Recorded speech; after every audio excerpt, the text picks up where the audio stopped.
ጓደኞቹ የታሰሩበት ምክንያት አዶናይና ጓደኞቹ የታሰሩበት ምክንያት ታውቋል። መረጃውን ይዤላችሁ መጥቻለሁ። ሁለት ተከታታይ ነገሮችን ደግሞ አብሬ ነግራችኋለሁ። ትላንት እንደነገርኳችሁ የስራቸው የመጀመሪያው መንስኤ አብይ አህመድ ትኩረት በህብረተሰቡ ዘንድ አጥቻለሁ ማለትን ተከትሎ ነው። ለዛ ማስረጃ የሚሆነው አንድ ነገር ነው። የቲክታክ ክሬቲቭ አዋርድ እለት በዛው በተመሳሳይ ሰዓት አብይ አህመድ በተለያዩ የመንግስት ሚዲያዎች ላይ ላይቭ ንግግር እያደረገ ነበር። በአርቲስት ቲቪ ደግሞ የቲክታክ ክሬቲቭ አዋርድ ላይቭ እየተላለፈ ነበር። ሁለቱንም ለማመሳሰል እናምጣቸው። ይሄ የአርቲስት ቲቪ ላይ አዶናይ ሲሸለም የነበረበት ጊዜ ነው። በቀጥታ ስርጭት 39000 ሰው የሚሞላ ሰው በቀጥታ ይመለከት ነበር።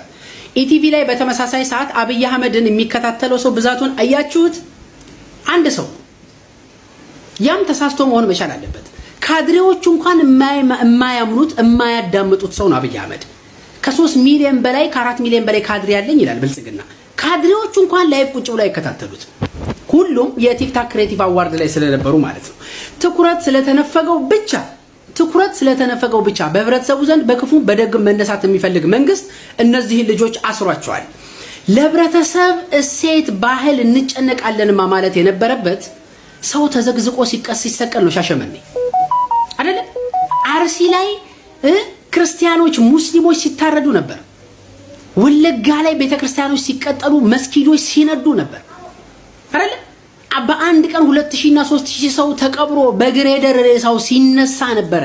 ለህብረተሰብ እሴት መጨነቅ። አብይ አህመድ ከመጣ ጊዜ ጀምሮ በዚህ 8 ዓመት ውስጥ የተሳካለት አንድ ነገር ትልቁን አጀንዳዋ ማድበስበስና መሬት መጣል ነው። በህብረተሰቡ ዘንድ ትላልቅ የሚባሉ አጀንዳዎች የሚነኩ ያልነበሩ ነገሮች ከ8 ዓመት በፊት ከ8 ዓመት በኋላ ባዶ ነው የሆኑት። በአብይ አህመድ ምክንያት ህዝብ አሁን እያሳሰበው ያለው የሰው መሞት ሳይሆን የዘይት ዋጋ መቀነስ ነው። ይሄንን እንኳን ቀላል ነገር ማስተካከል አልቻለም። በ2 እና በ3 ኪሎ ሜትር ርቀት የሚካሄድ ጉዞ 20 ብር እስኪደርስ ድረስ መንግስት ቁጭ ብሎ ያያል። ዘሪቨርስ ደግሞ ህዝብ ያሳስበዋል ብሎ የሚያምነው ያንዲት ነጠላ ልጅ የሆነ ቲክቶክ ክሬቲቭ አዋርድ ለብሳ ሄደችው ምናምን ልብስ የህብረተሰብን እሴት ይንዳል ይላል። ህዝብ እኮ እንደ ህዝብ ባዶ ሲቀር ድረስ እኮ ተጣልቷል። ኢትዮጵያ ውስጥ አንድ የሚያደርግ ትርክት እስኪጠፋ ድረስ በአንድ ባንዲራ እስከማንስማማ ድረስ ህዝብ እሴቱን አጥቶ ባዶ ቀርቷል።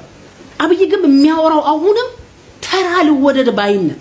ለዛውም እነዚህ ልጆች ነገ ከእስር ቤት ሲወጡ አብይ አህመድን ይቅርታ ጠይቆት ነው የሚወጡት። ለዚህች ነጠላ ምክንያት ብሎ ትላልቁን የህብረተሰብ አጀንዳ አድበል ብሎ ጥሎ ባዶ አድርጎታል። አብይ አህመድ ማለት ይሄ ነው።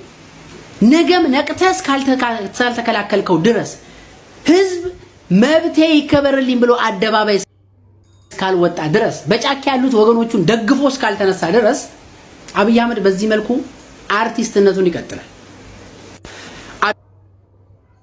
አይ እንዴ ከፌደራል ብሔራዊ መረጃ ደህንነት እንግዲህ አፈትልኮ የወጡ ሁለት ትላልቅ መረጃዎች እንግዲህ እጄ ላይ ይገኛሉ፣ በጃኒና በአዶናይ ጉዳይ ማለት ነው።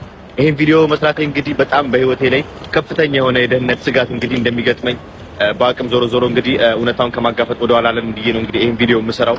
ስለዚህ ከምንም ጊዜ በላይ ሼር እና ኮፒ ሊንክ አድርጉ። የመጀመሪያው እንግዲህ አፈትልኮ የወጣው መረጃ ምንድነው? ምንም ያፈተለከ መረጃ የለም። ስለዚህ አይደልፋትህን ታዲያ ምን ይገርማል? ያሞገሰም ሊያዋርድህ ስተትህን ተግቶ ይለቅማል። የአንድ ሰሞን ነው የመውደድ ግፊያው፣ አይታወቅም ሰው መታጠፊያው። ጠዋት የሰቀለ ሲጨላልም ወደ ማምሻው ይጥልሃል አሽቀንጥሮ ያወርድሃል ከትከሻው። የተከተለ ሁሌም ካንተ ጋር አይሰለፍም። የሰው ምስጋናው የሰው መውደዱን መንፈቅ አያልፍም። ልፋትህን ቀስ በቀስ ያደርገዋል ሁሉም አመድ። ብልጥ ከሆንክ አንበሴ ከሽኮኮ ጋር አትላመድ። ከብዙ ዛፎች መሃል አንድ ዛፍ ብቻውን ከፍ ብላ ከታየች እሷን ዛፍ ብዙ ጊዜ ነፋስ እየመጣ ይመታታል። አንደ ወደ ቀኝ አንደ ወደ ግራ ነው የሚመታት እና ያቺ ዛፍ ለምንድነው በነፋስ የምትመታው? ለምንድነው በነፋስ የምትነካው ሲባል ቁመቷ ከፍ ስላለና ከሌሎች በላይ ስለምትታይ ነው። ወጣ ብላችሁ ከታያችሁ ሞር ሻይን ካረጋችሁ እናንተ ውስጥ ያለው ብቃት እየወጣ ከሄደ ሰዎች ካዳመጡ ትልቅ ቦታ ላይ ለመድረስ ጉዞ ከጀመራችሁ የሚያገኛችሁ ነፋስ አለ። አንዳንድ ጊዜ ያገኛል ነፋስ። የመሆን ፍላጎት ነበረኝ ያለች ጃኒ ሚሏት የአዶናይ ፍቅረኛ አሁን ቲክቶከር ናት። እንደው ተመልሰን እዛው አዶናይ ሆነ እንዳትለኝ። አዶናይ ሆነ። አዶናይ። ስለዚህ ኪነ ጥበቡ አለ ወይ በህይወት ማለት ይሄ? በነገራችን ላይ ማብላቱን አቁሟል ስትል አልገባኝም። ያበላ ነበር ኪነ ጥበብ ሲጀመር። አንተ በምንድን ነው ስትበላ ይኖርከው? በማስታወቂያ እኮ ኪነ ጥበቡን አግነህ ድራማ አድርገህ ጣራ ላይ ሙቀጫ ይዘህ ወጥተህ እየወቀጥክ ነው። እሱ ድራማ እኮ ነው። በእግራችንና ራቆታችንን ሁሉ ሮጠን ያገኘነው ነው። ጥያቄ ያለው የምታውቁት ነው። የእኛን ሂሳብ እኮ ከኛ ይልቅ እኮ ሰው ያውቀዋል እኮ። ተላለፈ 19 ብር አለቀ እያለ እየደመረ የሚያውቀው ሂሳብ ነው። ብዙ የሚያስገርም ነገር አይደለም። የሚገርምህ ኪነ ጥበቡ ያበላል ስትል አይተዋል። ለመሆኑ በጣም የተወሰኑ ሰዎች እንትን ሆነው ስለወጡ ተሳክቶላቸው ስለወጡ እንጂ አብዛኛው እኮ ለፓሽን የሚሰራ ስራ እኮ ነው ኪነ ጥበብ፣ ለፋሽን አይደለም። የእውነት ለመናገር ተመልከተው። አሁን ታውቀዋለህ እንግዲህ ቲያትር ቤት ያለውን ነገር፣ ሚዲያው ላይ ያለውን ነገር፣ የሬዲዮ ድራማ የእንትን ድራማ ምናምን የሚሰራ ሰው ምናምን እንትን አዶናይ የታሰረው ባለባበስ ነው እንዴ? ቡኖ በደለ ምን አዶናይ የማይጠቅም አለባበስ ለበሰ። እሺ ልቀጥልና በደንብ አድርገህ እንትን በልና ሌላ እንትን ነገር ካለ ያልተረዳው ነገር ካለ ያው በደንብ ብሪፍ ማድረግ ይቻላል። አዶናይ የታሰረው ትክክል ነው። አንደኛ ቅጣት ምን መሰለ ዩኒት አለው። የዚህ የቅጣት ዩኒት የተጠርጣሪነት ዩኒት ማለት 5-10 ሰዎች በአንድ ቅጣት እርከን ስር ነው የሚገቡት። በዛ እርከን ውስጥ የተለያዩ ወንጀሎች ሊኖሩ ይችላሉ። ለምሳሌ አምና ማን ነበር የታሰረው? ይሄ ማን ነው? ይሄ ቲክቶከሩ የታሰረው ልጅ ንገረኝ።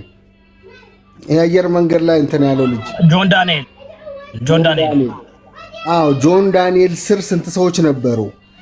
በዚህ ልክ ነው 4-5 ሰዎች በዛ ስር እንትን ይላሉ። አሁን ይሄ በጂ ፓወር እንትን ላይ በዛ ፕሮግራምና በዛ ስር የተያዘ ነው። እዛ ስር ደግሞ ብዙ ወንጀሎች አሉ። አንዱ ያለባበስ ነው። አንዱ በዛ ጋር ተያይዞ የተሰናሰሉ አሉ እና በዛ ስር ነው። አንዴ በአንድ ዩኒት ስር ማለት ነው። በዛ ዩኒት ነው የሚጠራ ከባህል ያፈነገጠ በሚል ማለት ነው። እዛ ስር ምን ይገባል? ብዙ ነገር ይገባል። ትናንት በተናገርኩት ልክ ማለት ነው። የአዶናይ በዛ ልክ የተለያዩ እንትኖች ክሶች ሊከፈቱበት ይችላሉ። በዚህ ልክ በእርግጠኛ ልጁ ተምሮ የሚወጣበት ከመከላከል አኳያ እንደዚህ አይነት አደጋ ውስጥ እንዳይገባ እነ ሰራዊት ፍቅሬ ታስረዋል። በዚህ ጉዳይ ላይ እንግዲህ አብረው ሲሳተፉ ነበር። እነ ሰራዊት ፍቅሬ እነ እዩ ጩፋ ለምንድን ነው ያልታሰሩት? ብዙ ሰዎች ገና የሚገቡ አሉ። ያው ይሄን ብለው አይነገርም አልናገርም እንጂ ለመከላከል ያህል ንጉስ ይወዳብ አንተ ታውቃለህ። በእርግጥ ብዙ ነገር አድርጌያለሁ። እኔ ከመታሰሩ በፊት ነው የማውቀው ይሄን